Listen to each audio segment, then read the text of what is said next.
Namaste and welcome to this exciting new episode of Satology Debunking Mythology. Sat means truth, Logos means a study or science, Satology means a science of truth or study of truth. Opposite of that is mythology, which is science of fake lie imagination or study of fake lie imagination. As I'm writing my new book on the natives of the world, I can tell you one thing. I am just astonished how the natives have survived till date. It's really God's miracle.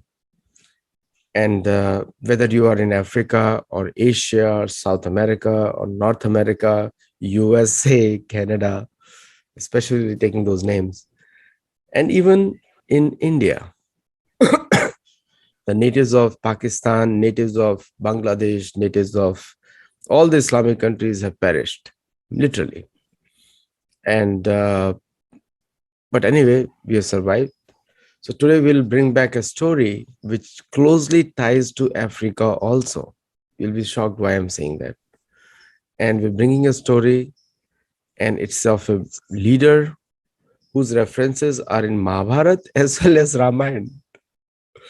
And the story of how the westward migration from India happened.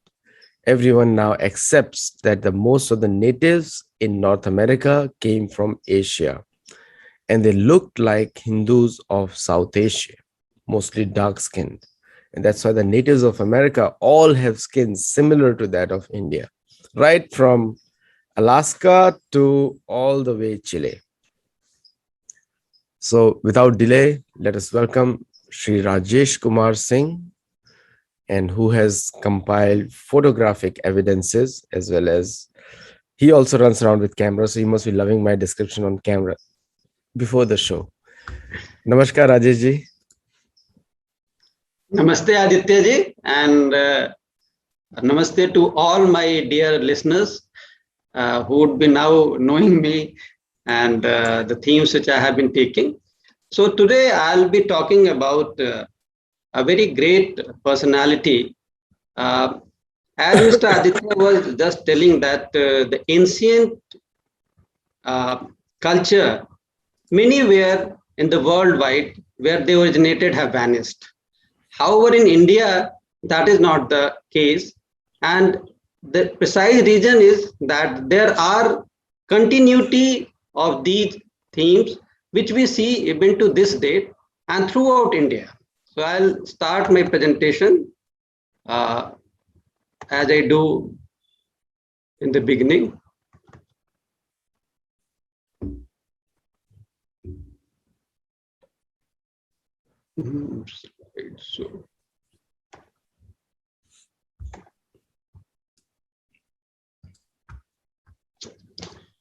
So today I will be talking about Bhagwan Parasuram and how his legend, his work has been connecting not India geographically, but culturally also. And this precisely is one reason why in India you see that the Sanatan Dharma or the ancient culture which originated here still thrives in different parts of the country very well. So we will go to different parts of the country as I have been traveling for last 30 years. Attacks on the World Trade Towers in New York, in which around 3,000 American citizens died. America responded.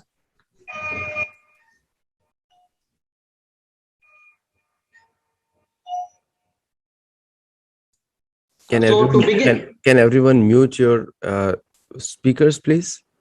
Yes, Sandra, can you do that? Okay, please continue, Rajesh ji.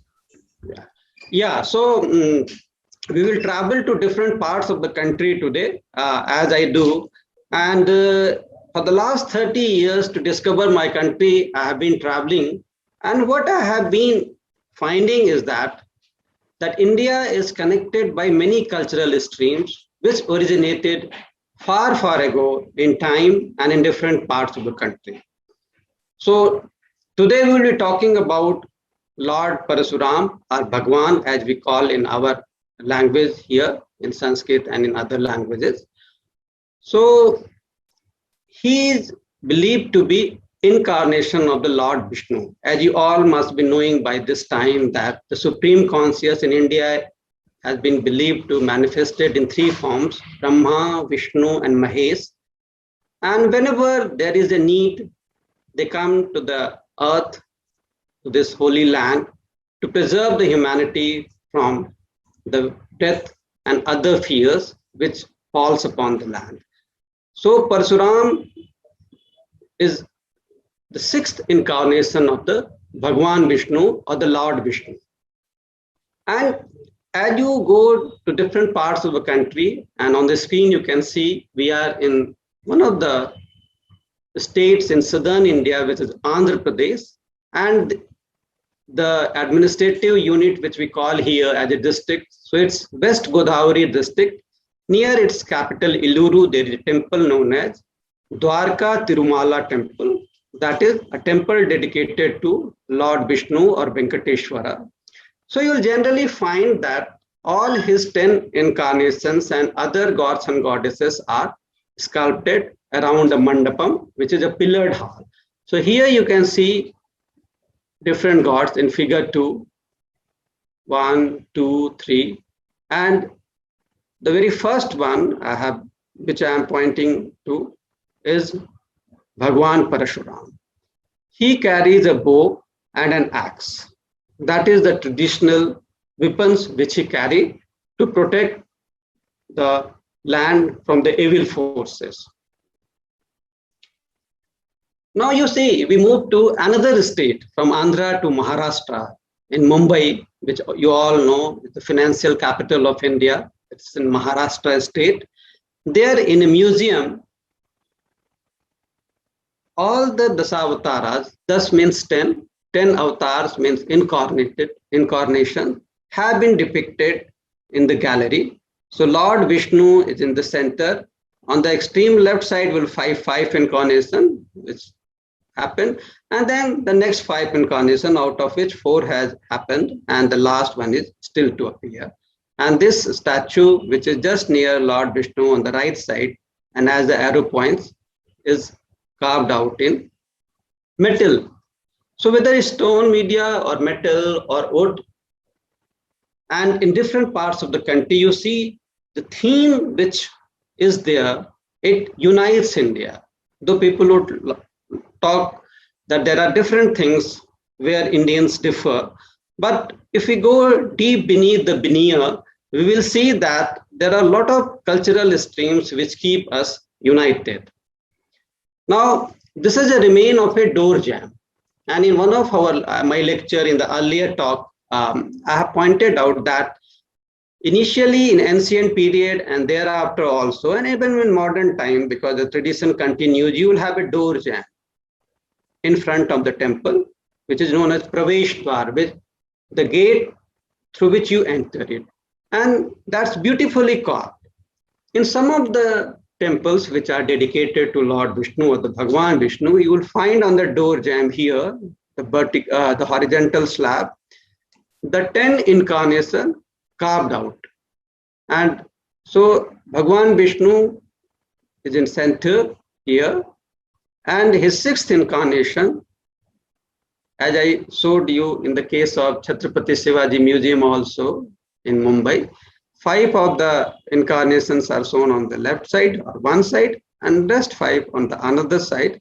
And here you can see Lord Parashuram as 6th incarnation of the Lord Vishnu. So we went to Andhra, then Maharashtra, and now in Madhya Pradesh. And this is a recovered piece and placed in a museum. So what you can see here is that the Indian tradition has been very strong because Indians have preserved all these things in their mind and they believe in it. And that's why the belief system has survived till date, though there were many challenges during the past. Now the Lord Parasurama or Bhagwan Parasurama, as we call it, is supposed to be 6th incarnation of Lord Vishnu. So here you can see what happens that a couple, that is husband and wife, is sage Jamadagni, his wife Renuka, they are praying to Lord. They are devotees of the Lord. And when Lord Vishnu is happy because of their continuous devotion, dedication to him, then he asks that what boon you want. So they don't want anything, any material thing. What they want is that if God or the Lord Vishnu, if you come and bless us, being a son to us. So God said, okay, I'll do that. And he is born as son to Shrey Jamadagni and his wife Renuka here. So Lord Parashurama was born as a child to the couple. And then when he grows up, you see here, you can see in the figure 2, Shiva, he is a great devotee of Shiva. Lord Parashurama is a great devotee of Shiva. And as we have been discussing in other talks also, that we don't see in Indian belief system Brahma, Vishnu, Mahesh, and other goddesses as a separate.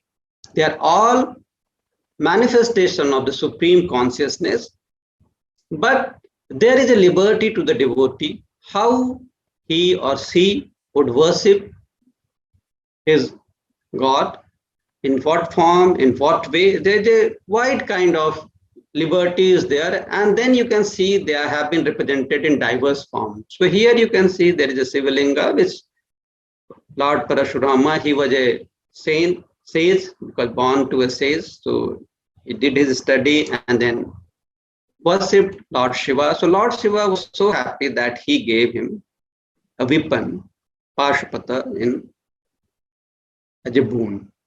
So it's very interesting. You see, there is a unity of a belief system of the gods we have, while Lord Parashurama, Bhagwan Parashurama, is incarnation of the Lord Vishnu. He worships Shiva. And there is a mutual respect, because after all, we believe that everybody, every creature has come outside of the supreme consciousness.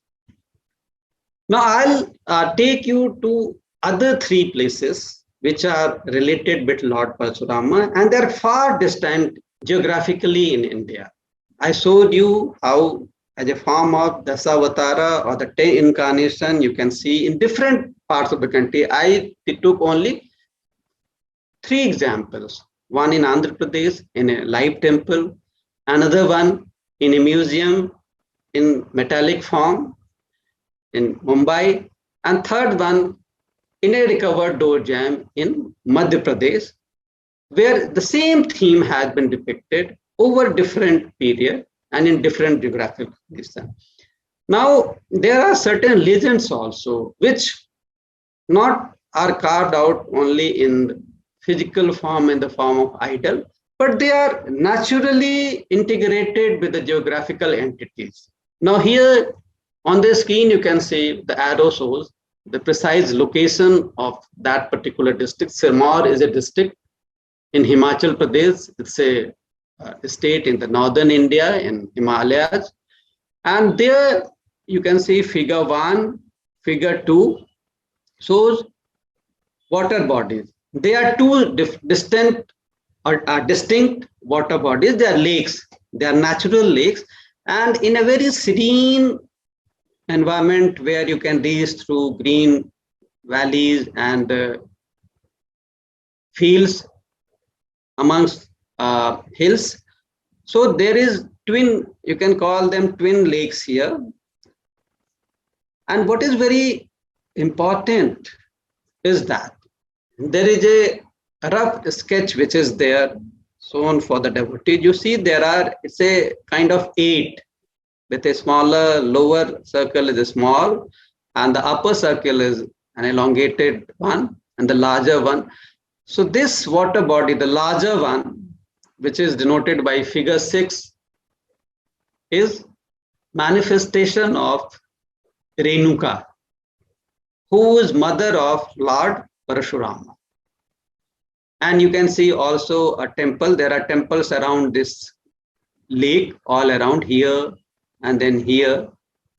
So the Renuka lake shows the goddess Renuka, who is worshipped here, and she is manifested as a water body. And as per the belief system, Lord Parashuram is at the feet of her mother. He is smaller in size. He is also represented through a water body. And there is a temple again here nearby where Lord Parashurama is also worshipped in idol form. But what is very important is that in India from the Venetian period, water bodies and other natural resources have been seen as a divine manifestation of the supreme consciousness. So they are worshipped, and that has helped in preserving them. And you can see here that hunting is banned here. So in the figures, and you can see large number of fish swimming around, and nobody captures them. There is no question of capturing them and eating them. In fact, people come and feed them. And this practice you can see in many parts of the Indian country. You go to Sikkim, there's a Khichu, Palri Lake, and there also this belief system is there. And there are so many. So just imagine that not only in the form of the idol, but in the form of water bodies in Sri Renukaji, and this place is known as Sri Renukaji, where mother and son are believed to exist there. Mother is larger and son is shown as smaller as a reverence to her. And there is a fair also. So devotees can go anytime. There are temples all around, but on some auspicious particular day, as per the calendar, our calendar, people go there, congregate then, and there is a bonding amongst the community. So there is a migration of people also from different parts of the country, and abroad also people will come and sit there, exchange ideas with them, and it has been happening over the period. Now we will move to a far east state of Arunachal Pradesh. We were just talking about Sirmaur here, where my arrow is pointing, in Himachal Pradesh in North India. And now I move from here to here in Lohit district. Lohit is a word derived from Lahu. Lahu means blood. Now there is a very interesting story here. It is believed that Bhagwan Parashurama has committed some sin because of his devotion to his duty. He has made a commitment to his father, and he unfortunately killed his mother and then got her revived also through a boon from her father. Now that was a grave sin. And what has happened is the axe which you had seen earlier had got stuck as per the legend to his hand, and he was also feeling very bad in his mind. So his father told him that you travel continuously and search for holy places, and one day you will reach a place where the water will be so holy that you will be absolved of all your sin, and this axe will also get detached. Now, Lord Parashurama travels all the way here in that period. So it also shows that how in the ancient period, people would communicate to each other. And it's not without any purpose. It was for imparting knowledge and spreading goodwill.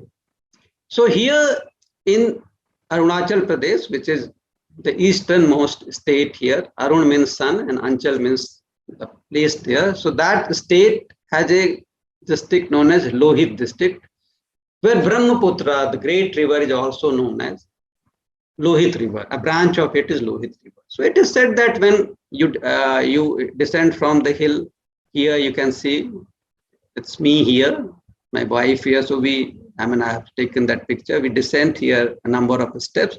And when you descend and go down to this Lohit River, a part of it, so it is believed that here, when Lord Parashurama has reached and has took his bath, so after the ablution and worship, he got his sin removed from his mind, and from body also.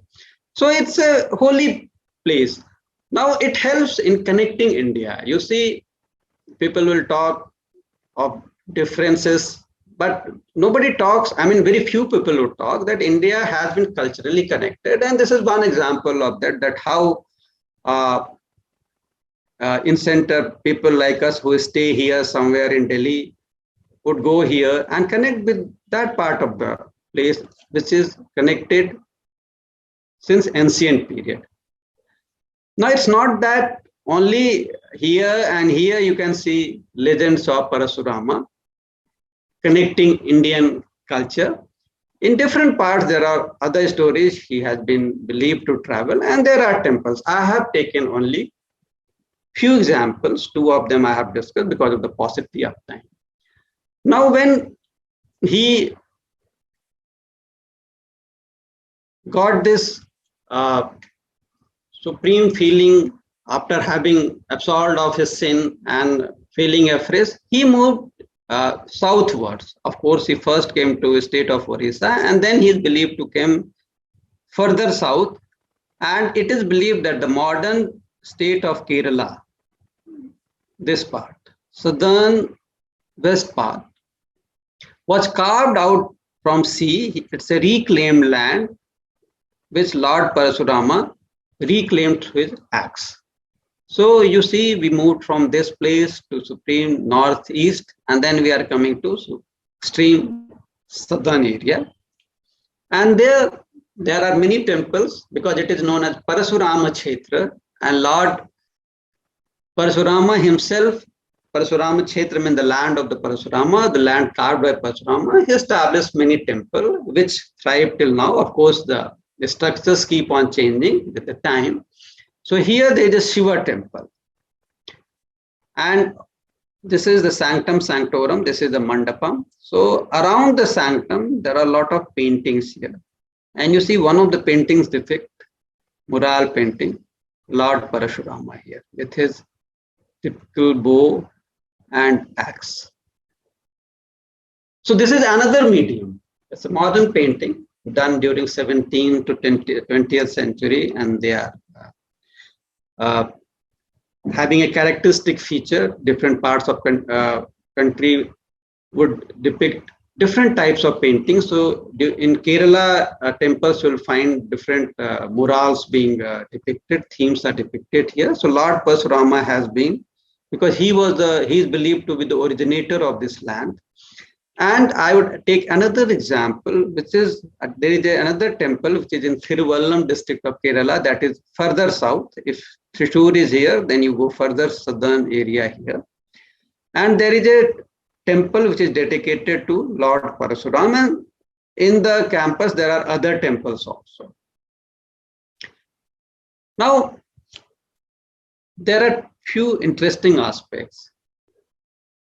Few thousand years back, whether it is North India or South India or Central India, India has civilization thriving here. So I have shown two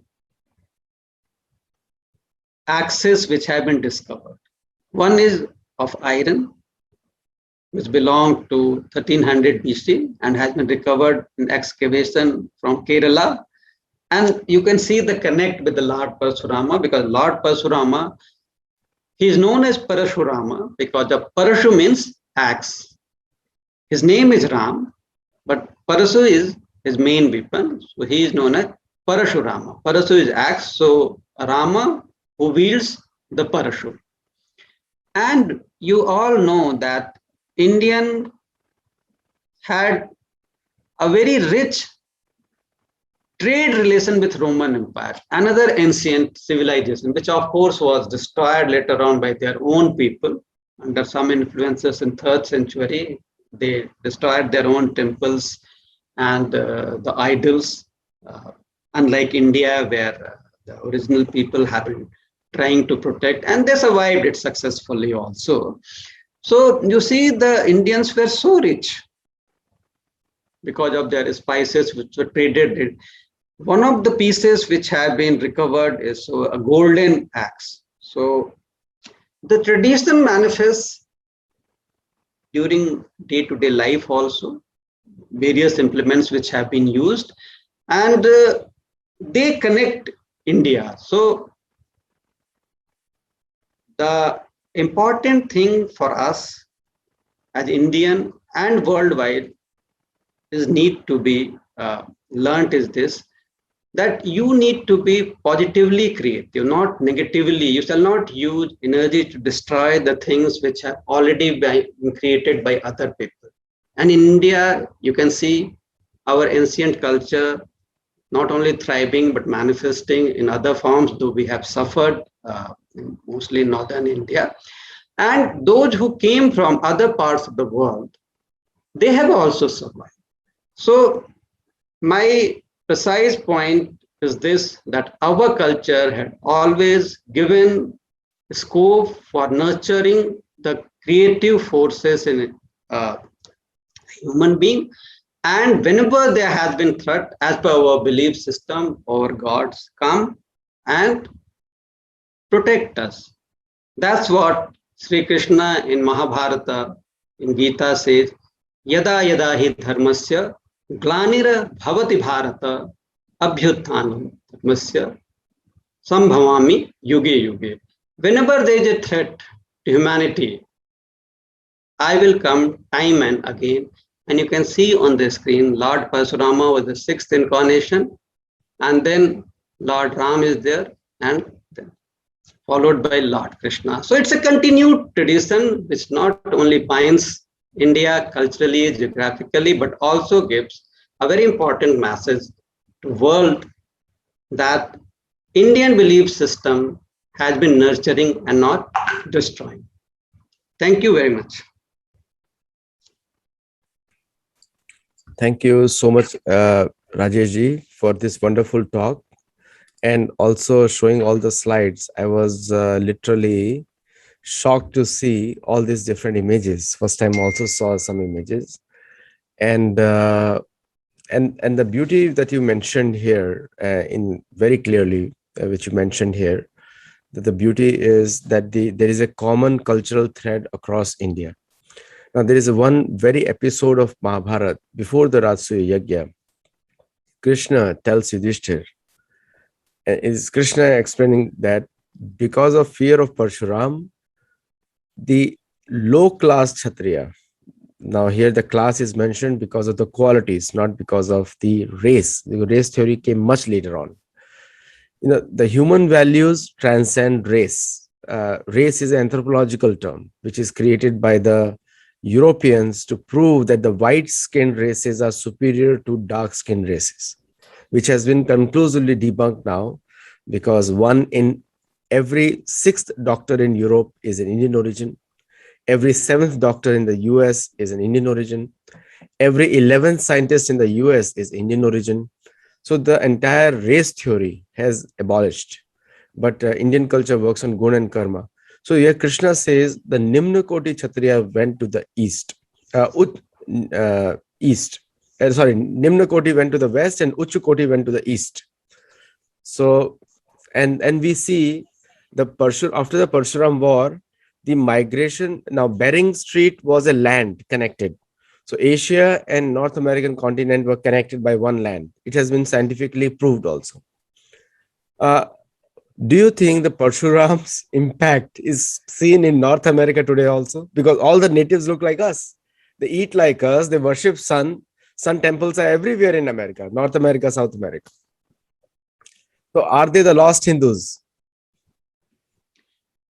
I mean, that has to be established. See, through different talks and the researches which are being done, we are finding that all the initial civilizational people, they were somehow connected with each other. And of course, as you see, there are sufficient proofs to see that how traditions have seen traveling from one place to another in the country. And we have those proofs here. Certainly, it would not have been restricted in the modern geographical extent of the India. And Indians did travel to far-flung areas. Of course, because of the changes which would have come over a period, they would have forgotten about their ancient routings or moorings. So maybe further research will bring out more details about this aspect.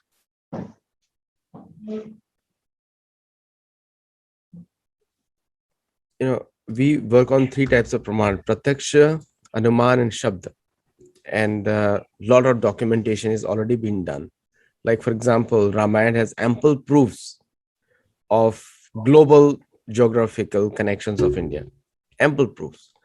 And the beauty of Valmiki Ramayana is that you can match the shloka with a geographical point. See, mountains can never change. Like, I was shocked to see the Shona River movement near Girivraj from Valmiki Ramayana. And I compared it to the same description with Mahabharata Ramayana. River has moved.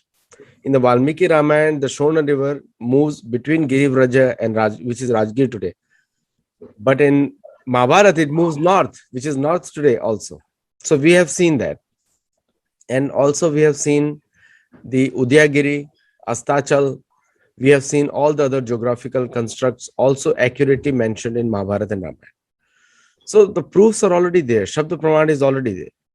So if we keep looking up to the West to certify, which is a very, it will never happen, because those guys are just trying to prove that they are superior.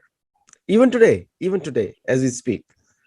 And so the only thing which is possible is Indian Education Ministry, and these things are done at the government level. People think it's all private initiatives. I can tell you, debunk your mistheory. All the colonization was done by the governments of Europe. It was sponsored by the crown and monarchs. What do you have to say on that? Efforts have already started. I mean, you can see some changes. It's slow, but work has started in that direction, because you see in ancient books, in Vedas, we come about many references to river Saraswati. And as you also pointed out, rivers do change its courses, and Saraswati over a period dried up. So people would, on that basis, try to justify that whatever was there in our scriptures was all myth, which is not a fact. In fact, rivers do move in the modern time also. And that's why floods, etc., happen in Bihar. Kosi flood came because the river has moved during last 150 years. So over many thousand years, certainly rivers would move. So government is making effort. It will, and 10 years, 15 years, these are small period over large duration, but results would certainly come, and they are coming in future. And maybe after few decades, we will say these things established. Very well put, Rajesh ji. And Parshuram is a favorite topic of discussion because of very deep cultural connections. And also he carried a weapon, which is dreaded by many people. And actually, that is very important. He was a rishi. He was a sage. But you see, it's not by birth only. If the time demands, then one has to wield weapon also. And he did wield the weapon. And Ramdhari Singh Dinkar, who was Rashtra Kavi, or the national poet of India, when India-China war was there, he said, Parasuram ki pratiksha. Now we are waiting for Parasuram. There is no need for others. So, I mean, this is what the Indian tradition is, that if we are loving people, don't take this as our weakness. Lord Krishna plays flute as well as chakra at the same time.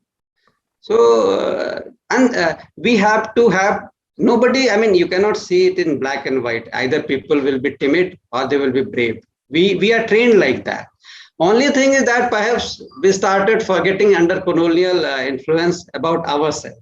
Now slowly we are realizing our strength, the inherent strength which is there.